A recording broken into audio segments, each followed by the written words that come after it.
Welcome back, everybody, to this afternoon's session at the conference, and a big thank you to the team at Woburn House for what was an absolutely scrummy lunch. So I hope you all enjoyed that.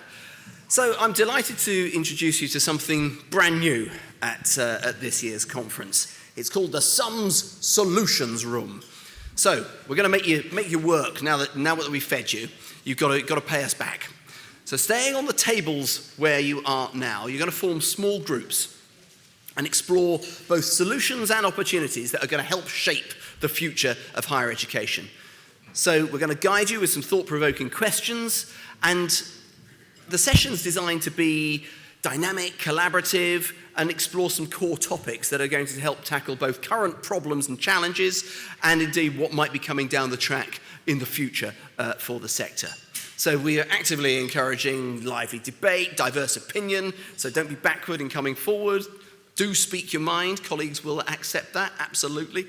And we really want to hear what you see as good practice, what you see as innovation in the sector, a word that's talked about a great deal, but frankly, we don't see quite enough of.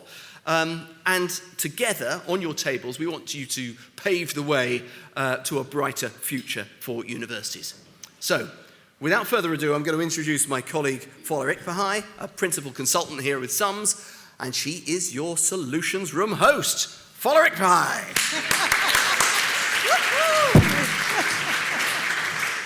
Okay, thanks, Joel, for that. I felt like Jerry Springer coming on.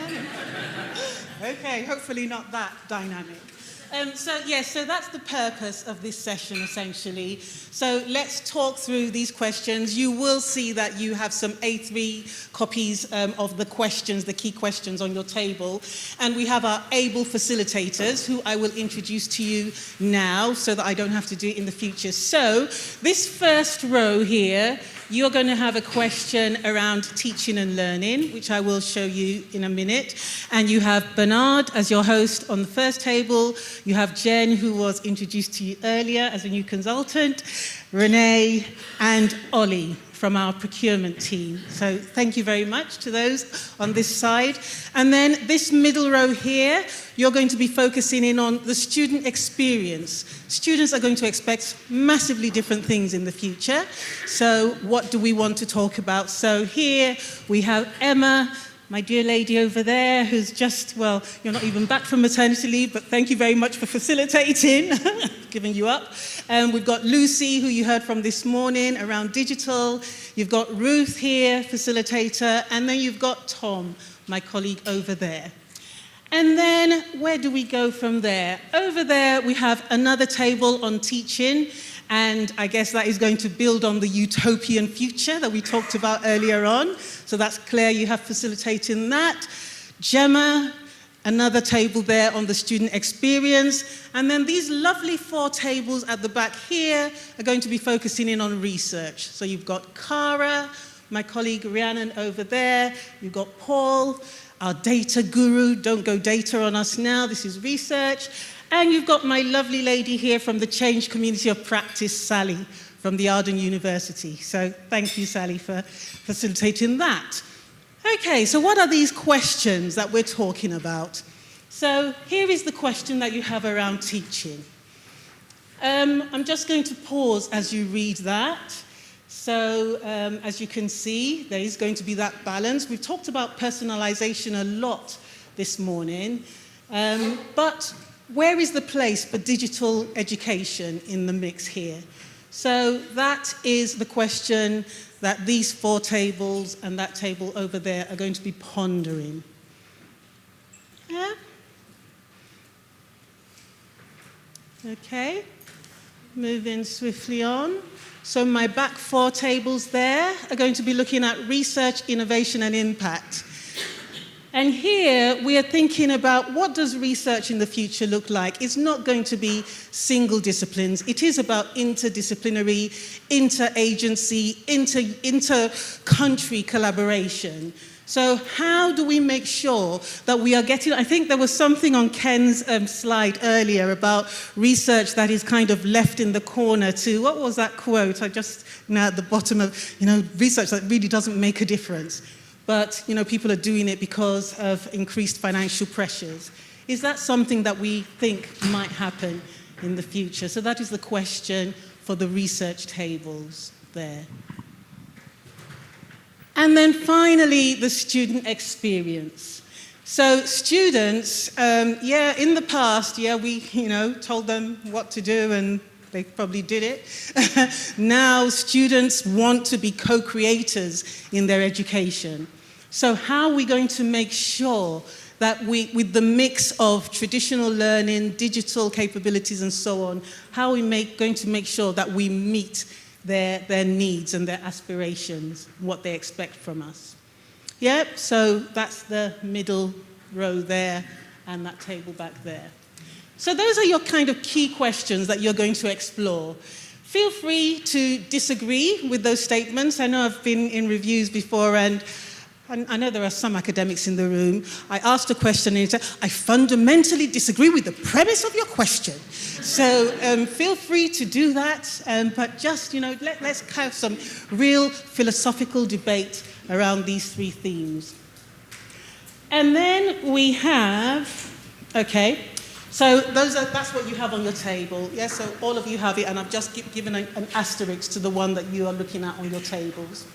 And then we have the enabler question. So on the flip side of that sheet on your tables, you have three elements there. You have human infrastructure, digital infrastructure, and physical infrastructure. Human infrastructure. So we are going to need to compete with the Big Four and all of these companies for our skills in the future. How are we going to recruit and retain this talent that we need for the universities of the future?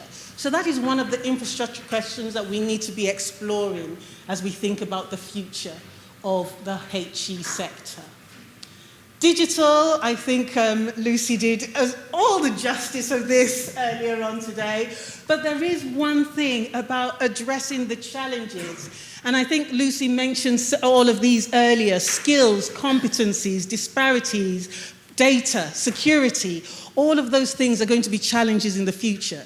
So clearly, this is an area that we need to focus on. As we think about those core subjects, digital is an issue that we need to, an area that we need to look at. And then, of course, the physical infrastructure. That has changed. I mean, if it hadn't changed before COVID, it's definitely changed after, how we use our physical infrastructure. So how are we going to, this statement is about how we use that physical infrastructure for collaboration, innovation, and community. So, on your tables, like I said, you have those three enablers, and for that, I haven't prescribed. I just thought, I'll just let them choose something. Come on, Fola. So, so you've got the core subjects that have been given to you. On your tables, just choose one of the infrastructure topics and kind of marry that with the core subject that you have on your table. Okay? Is that all clear? Yeah? Brilliant stuff. Okay, so just to help you with the framework, just so that you're not going all over the place, I have given you 4 key questions as a framework for the discussion. So please feel free to, go outside of the framework. This is just for you to get the topic going. So to what extent do you agree or disagree with what is stated? What is your university already doing in this area? What are the main challenges in the future? And what are the main opportunities in the future? So those are the 4 questions that you can use to guide the debate and the discussion that you're going to have around your core and enabling opportunities there. This is my timing, so I think, we're just about on time. So what we're going to do, I'm just going to give you a few minutes on your tables to just agree your enabling topic. Don't fight about that one, please. and then you'll go into the discussion. I've said 20 minutes. I will give you a prompt when you're coming up to the 18-minute mark, just to let you know that you can wrap up on that and go on to the enablers. Some of you, like I said, might marry the two and kind of think about your core topic and your enabler at the same time. So I'm not going to be too prescriptive. I will be coming round just to make sure that you are talking about the topics and not about I guess the weather. And then I will summarize. There will be no feedback. I really don't want to go around 14 tables at the end, but I will be coming round just to get a few themes from the tables that I will feedback at the end. Okay, so on that happy note, I have left the 4 key questions up there for you to use, and I've left the timing up there as well. So let's debate. I'm sure this takes...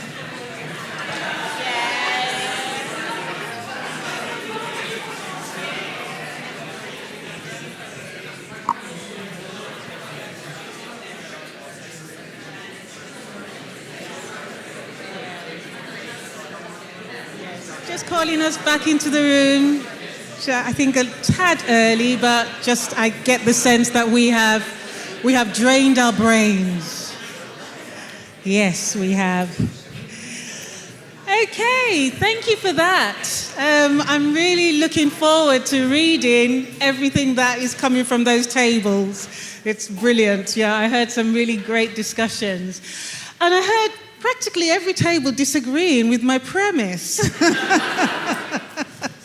So I'm not sure whether to be about that or yay. But okay, let's go for yay. So yes, teaching and learning. I heard a lot about the okay, Fola, get back to the room. So people were talking about whether traditional education, what's the question that you have here? Is there still value in traditional education? That was a kind of key question that was coming through. And by posing the question in this way, it was almost as if you were saying that, we're saying that traditional education is the better part of it. And then, people are now, everything else is now secondary. So you were kind of challenging the value of that. I think what I touched on in the student experience side of things, I think they were talking a little bit, because teaching and learning and student experience, I guess, dovetail into each other.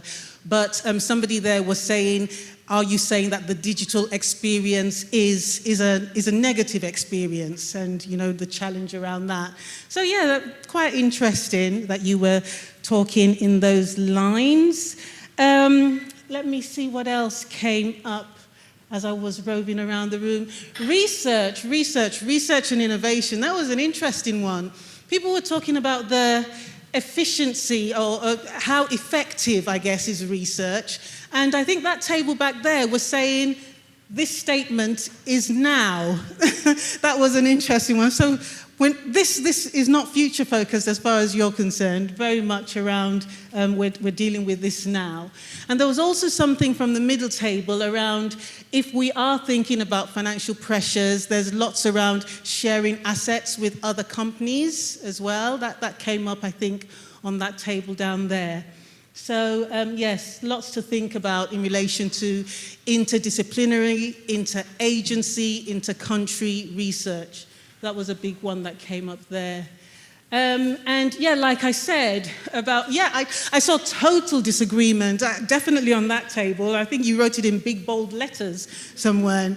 And yes, I think that, the erosion of in-person interactions, you were kind of questioning that statement. So all good, brilliant. Like I said, really looking forward to hearing about that. I saw a lot around culture in the higher education sector versus culture in other sectors. And I think this table, what was the soundbite here? We need to education. Yeah, we need to educate higher education. Why is our culture so different, essentially, is the challenge that we were posing there. So that was an interesting one.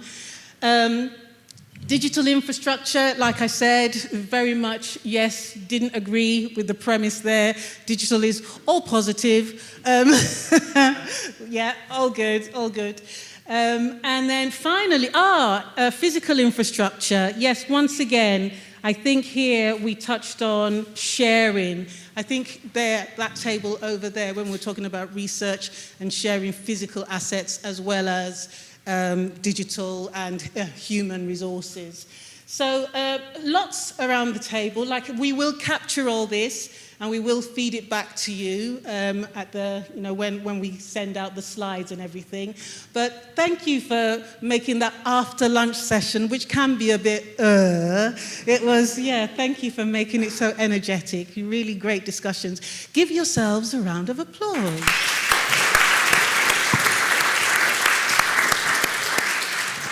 And a big thank you to Fola for designing and hosting us on that session, and of course yourselves for being so enthusiastic. Some really rich conversations coming through there. Right, we've got one final break to go to now, back downstairs in the Tavistock room. So go and get yourself a cup of tea, biscuit, talk to our exhibitors, natter about what the future might look like, but do be back here for 3 o'clock for the final session of today. It's going to be a panel session, and we're going to be talking about the future of funding.